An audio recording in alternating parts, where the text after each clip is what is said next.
श्री गुरुदेव दत्त गुरुदेव।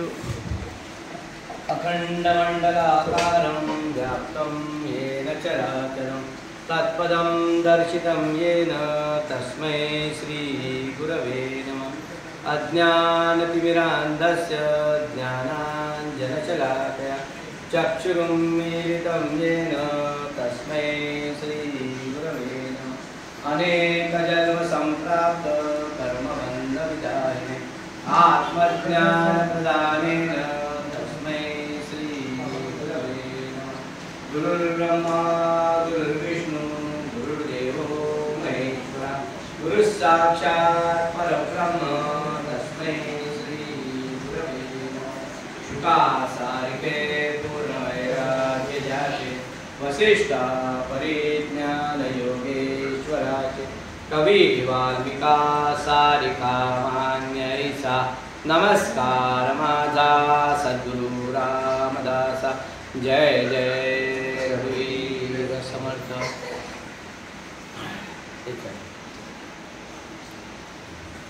राष्ट्रगुरु समर्थ रामदास स्वामी महाराज की जय। आपण सर्वजण अनेक जन्मापासून या सनातन परंपरेचं अनुसरण करत आलेलो आहोत। पण हे अनुसरण जे आहे जे आपल्या प्रत्येकाला गुरु परंपरेनुसार मिळाले। अज्ञानतिमिरान्धस्य ज्ञानाञ्जनशलाकया चक्षुरुन्मीलितं येन तस्मै श्री गुरवे नमः। अज्ञान दूर करणारा आणि ज्ञान प्रकाशाची ज्योत आपल्यामध्ये निर्माण करून देणारा, त्या ज्ञान प्रकाशाच्या ज्योतीच्या प्रकाशामध्ये आपण आपलं जीवन व्यतीत करायचं। काय आहे ते ज्ञान? आपण जीव म्हणून जन्माला आलो, परंतु जीव म्हणून जन्माला येत असताना आपल्याला सर्व प्रकारची इंद्रिय आणि सर्व प्रकारचं शारीरिक अनुभव घेण्याचे सुख आणि दुःख या सगळ्यांची अनुभूती घेण्याचं अवलोकन करण्याचं हे ज्ञान आपल्याला मिळालं। हे ज्ञान म्हणजे श्रेष्ठ ज्ञान आहे का? तर समर्थ सांगतात ते ज्ञान म्हणजे सर्व ज्ञान नव्हे। मग समर्थांचा प्रत्येक ठिकाणी आग्रह काय? जे सत्य ज्ञान आहे, जे परमेश्वराच्या प्राप्तीकरता अत्यंत आवश्यक आहे, जे परमेश्वराची प्राप्ती करून देणार आहे, जे ईश्वराचा साक्षात्कार करून देणार आहे, ईश्वराची अनुभूती प्राप्त करून देणार आहे, ते ज्ञान।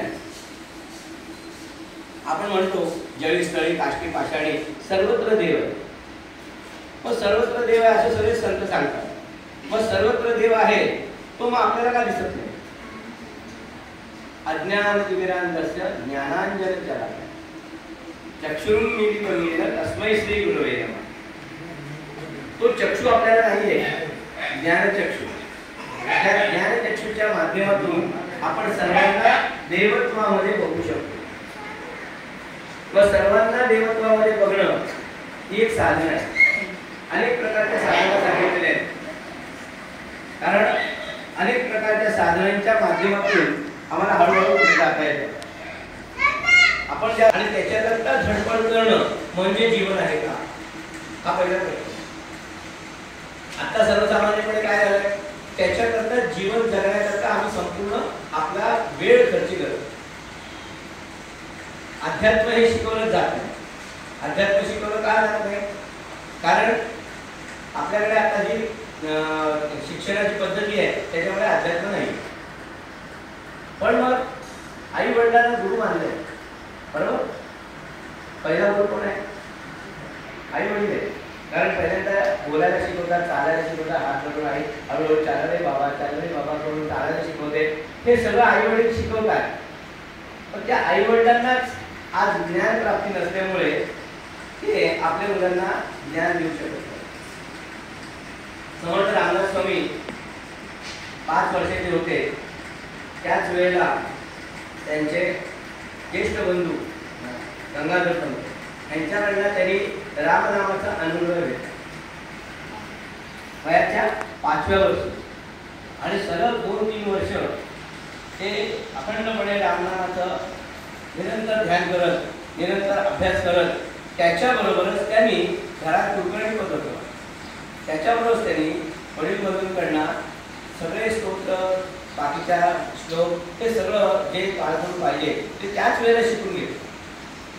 शिकायला कुठे जावं लागलं नाही. का? घरातच आई वडील हे त्या परंपरेचे होते. घरात राम मंदिर होतं आणि त्या रामाची नित्याची पूजा होती. त्याच्यासमोर त्या ठिकाणी सर्व स्तोत्र म्हटली जायची, दैनंदिन उपासना व्हायची. या सर्व प्रक्रिया लहानपणापासून त्यांच्यासमोर होत असल्यामुळे आपोआप त्यांच्यावरती ते संस्कार सहजरित्या झाले. त्याच्यानंतर विशेष काही करावं लागलं. पण पुढे गेल्यानंतर मारुती